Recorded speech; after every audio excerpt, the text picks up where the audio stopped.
బొమ్మలతో గ్రీటింగ్ చేసి తర్వాత ఎక్స్ప్రెస్ తర్వాత పెయింట్ చేశారండి. అంటే కండరాలు అభివృద్ధి అండి.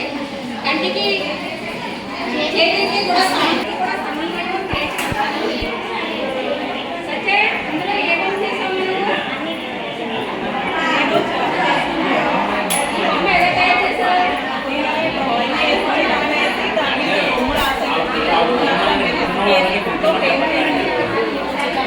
చాలా బాగా చేసామ్మా. క్లాస్ పట్టండి. రాము నువ్వు తయారు చేసే బొమ్మ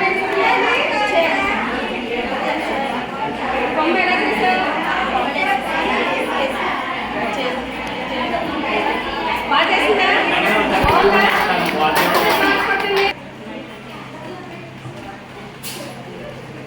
అమ్మా నువ్వు ఏ బొమ్మ తయారు చేసావు? ఎలా తయారు చేసావు? నువ్వు కొనుక్కొని తెచ్చుకున్నావా లేకపోతే మీ స్కూల్లో ఉన్నాయా? స్కూల్లో ఉన్నాయి మేడం అండి. ఇవి మట్టితో తెచ్చి మట్టి ఎక్కడి నుంచి తెచ్చావు? స్కూల్లో మా అంగన్వాడీ సెంటర్లో ఇవి ఇస్తారండి. మట్టి ముద్దలు వాటితో తయారు చేశాను. బాగుందా బొమ్మ? బాగా చేసిందా?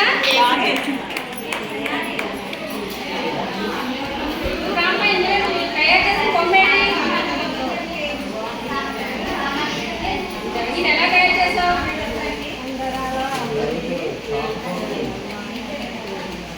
ఎలా తయారు చేసావు? దేంతో తయారు చేసావు?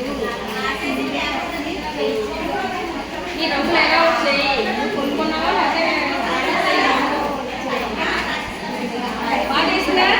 క్లాస్ పట్టండి. నువ్వు తయారు చేసి బొమ్మ చూపించు.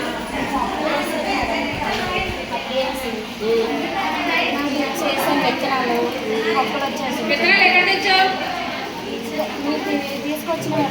ఎక్కడి నుంచి తీసుకొచ్చావు? స్కూల్లో ఉన్నాయా? మీ స్కూల్లో ఉన్నాయా? బాగా చేసిందా? సత్య నువ్వు తయారు చేసిన బొమ్మ చూపించు.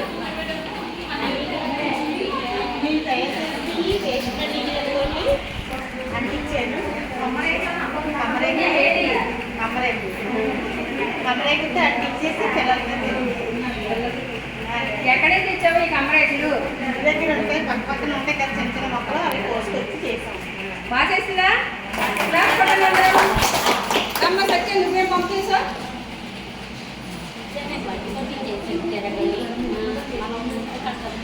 మసాలా పాత్రలో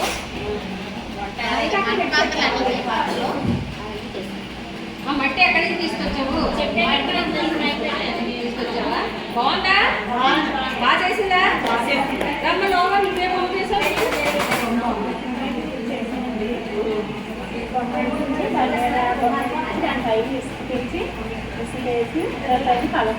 ఇది ఏం బొమ్మ? గుడ్లగో బొమ్మ. బాగుందా? చాలా బాగా చేసిందా? అందరూ క్లాస్ పట్టండి.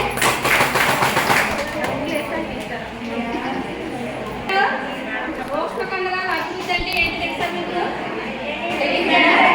మట్టితో బొమ్మను చేయడాన్ని ఎలా తీసుకుంటాం కదా, ఈ వేళ్ళన్నీ కూడా ఎలా ఎలా సంకోచ వ్యాకోచంగా ఎలా ఎలా అంటుకుంటాయి కదా, దీనివల్ల మనకి చల్లకండరాలన్నీ పదులుతూ ఉన్న మూలన మనకి బాగా శక్తి ఇస్తూ ఉంటాయి. అర్థమైందా? మళ్ళీ ఇలా ఎలా చూడటాన్ని కన్ను దీని మీద పడుతూ ఉంటుంది కదా, ఈ కంటికి చేతికి కూడా సమన్వయం జరుగుతూ ఉంటుంది.